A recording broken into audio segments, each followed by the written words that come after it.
नमस्कार दोस्तों, आप सभी का हमारे YouTube चैनल पर स्वागत है। आज मैं आप लोगों को मोक्षदा एकादशी व्रत कथा सुनाऊंगी। तो कथा इस प्रकार से है। महाराज युधिष्ठिर ने कहा, हे भगवान, आप तीनों लोकों के स्वामी हैं, सबको सुख देने वाले हैं और जगत के पिता जगदीश हैं। मैं आपको अनंत कोटि नमस्कार करता हूँ। हे देवादिदेव, आप सबके हितैषी हैं, अतः मेरे संशय को दूर कर मुझे यह बताइए कि मार्गशीर्ष एकादशी क्या है और उसका क्या नाम है। उस दिन किस देवी देवता का पूजन किया जाता है और उसकी क्या विधि है, कृपया मुझे बताएं। भक्त वत्सल भगवान श्री कृष्ण कहने लगे कि धर्मराज युधिष्ठिर, तुमने बड़ा ही अत्यंत उत्तम प्रश्न किया है। इस कथा को सुनने से तुम्हारा यह संसार में फैलेगा। मार्गशीर्ष अगहन मास शुक्ल पक्ष एकादशी अनेक पापों को नष्ट करने वाली होती है। इसका नाम मोक्षदा एकादशी है। इस दिन दामोदर भगवान की धूप दीप नैवेद्य आदि से भक्ति पूर्वक पूजा करनी चाहिए। अब इस विषय में एक पुराणों की कथा कहता हूँ, सुनो। गोकुल नाम के नगर में बैखानस नामक राजा राज करता था। उसके राज्य में चारों वेदों के ज्ञाता ब्राह्मण रहते थे। वह राजा अपनी प्रजा का पुत्रवत पालन करता था। एक बार रात्रि में राजा ने एक स्वप्न देखा कि उसके पिता नरक में हैं। तब उसे बड़ा ही आश्चर्य हुआ। प्रातःकाल ज्ञानी ब्राह्मणों के पास गया और अपना स्वप्न सुनाया। उसने कहा, मैंने अपने पिता को नरक में कष्ट उठाते देखा है। उन्होंने मुझसे कहा कि हे पुत्र, मैं नरक में पड़ा हूँ, यहाँ से तुम मुझे मुक्त कराओ। जब से मैंने उनके वचन सुने हैं, तब से मैं बहुत बेचैन हूँ। चित्त में बड़ी ही अशांति हो रही है। मुझे इस राज्य, धन, पुत्र, स्त्री आदि, घोड़े आदि में कुछ भी सुख का अनुभव नहीं होता।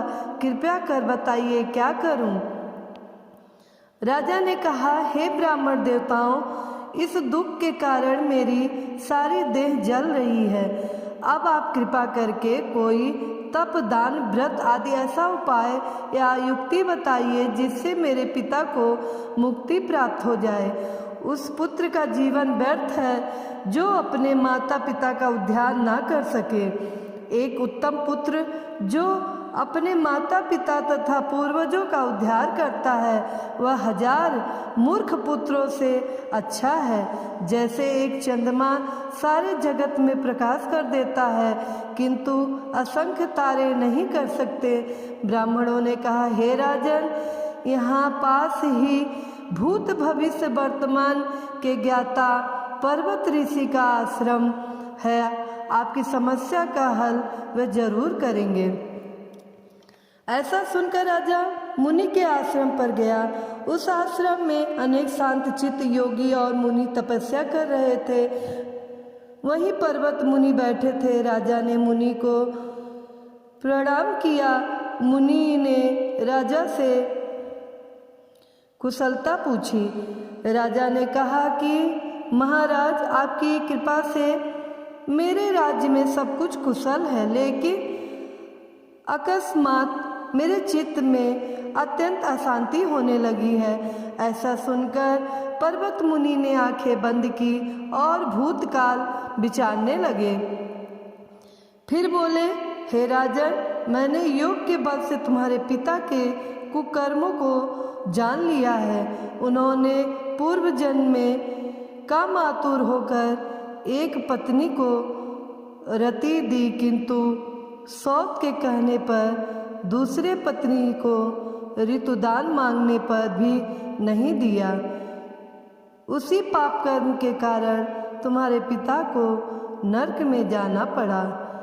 तब राजा ने कहा, इसका कोई उपाय बताइए। मुनि बोले, हे राजन, आप मार्गशीर्ष एकादशी का उपवास करें और उस उपवास के पुण्य को अपने पिता को संकल्प कर दें। इसके प्रभाव से आपके पिता को अवश्य नरक से मुक्ति होगी। मुनि के ये वचन सुनकर राजा महल में आया और मुनि के कहने अनुसार कुटुंब सहित मोक्षदा एकादशी का व्रत किया। इसके उपवास का पुण्य उसने पिता को अर्पण कर दिया। इसके प्रभाव से उसके पिता को मुक्ति मिल गई और स्वर्ग में जाते हुए वे पुत्र से कहने लगे, हे पुत्र, तेरा कल्याण हो। यह कहकर स्वर्ग चले गए। मार्गशीर्ष मास की शुक्ल पक्ष की मोक्षदा एकादशी का जो व्रत करते हैं उनके समस्त पाप नष्ट हो जाते हैं। इस व्रत से बढ़कर मोक्ष देने वाला और कोई व्रत नहीं है।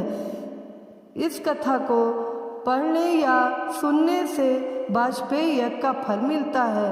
यह व्रत मोक्ष देने वाला तथा चिंतामणि के समान सब कामनाएं पूर्ण करने वाला है। बोलो जय श्री हरि, बोलो जय मोक्षदा एकादशी।